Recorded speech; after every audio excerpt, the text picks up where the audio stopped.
November 4, 1922 sa Valley of the Kings, Egypt, isang British archaeologist na nagngangalang Howard Carter ang bumukas sa libingan na hindi pa nagkagalaw at nabubuksan sa loob ng 3,000 years, ang libingan ni Haring Tutankhamun. Si Haring Tut ay isang batang hari ng Egypt. Namatay siya sa edad na 18 years old noong 1323 before Christ era. Anak siya ni Paraon na Akhenaten, yung haring nagbago ng relihiyon sa Ehipto, at ang ina niya ay posibleng kapatid mismo ng kanyang ama. Incest ang tawag doon at karaniwan yon sa mga hari noong unang panahon para dalisay daw ang dugo ng mga Diyos. Si Haring Tutankhamun ay hindi mandirigma, hindi rin siya malakas dahil base sa CT scan noong 2005, kakaiba daw ang resulta ng katawan ng hari. Pipit ang kaliwang paa, mayroong scoliosis at mayroong malaria at may nakamamatay na sugat sa kanyang binti. Nakabaston siya buong buhay niya, 18 years old lamang siya at ayon sa kanila, para na siyang matandang may sakit. Walang nakakaalam ng totoong nangyari kung paano siya namatay. May teorya na naaksidente siya sa chariot, nabali ang binti, at naimpeksyon. May teorya na pinatay siya ng nasa paligid niya, at may teorya na namatay lamang siya dahil sa kanyang sakit na malaria at sugat na hindi na gumagaling. Maliit lang dapat ang libingan niya pero punong-puno ito ng mga ginto, maskarang ginto, kabaong na ginto at chariot na ginto para punan ang buhay na hindi na niya mararanasan.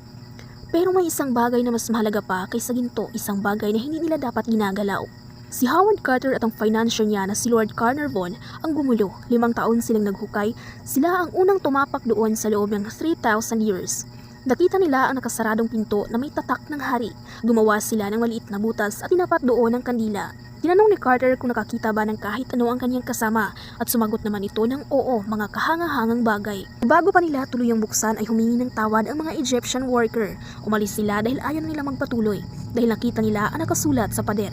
Ito ay isang sumpa. Ang kamatayan ay darating sa sinumang manggugulo sa pahingahan ng hari at sa pakpak ng kamatayan. Binaliwala nila ito dahil sabi nila ito ay kalukuhan lamang daw o superstition. Pero sa hindi inaasahan ay nagsimula ang kababalaghan.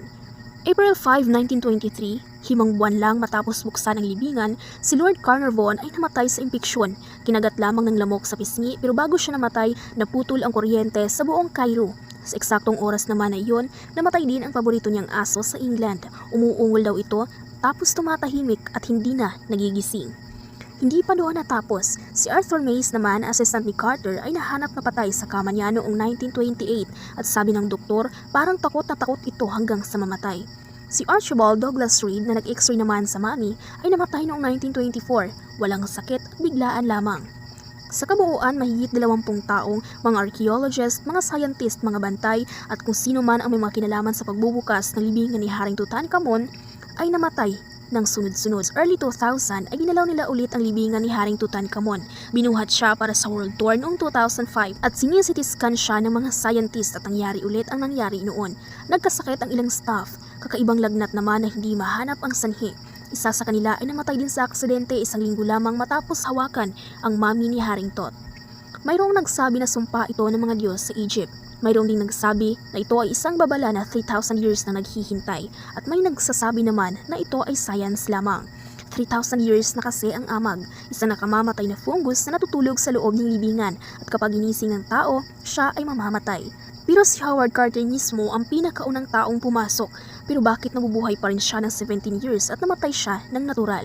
Isang bagay lang ang sigurado, noong 1922. Binuksan nila ang libingan ng isang batang hari na hindi na dapat pinakikialaman. Isang haring may sakit na namatay na mag-isa at hindi nakalabas ng palasyo habang siya ay nabubuhay. At pagkatapos noon, sunod-sunod na ang kamatayan. Hanggang ngayon nasa loob pa rin siya, naghihintay. Ang sumpa ni Haring Tutankhamun.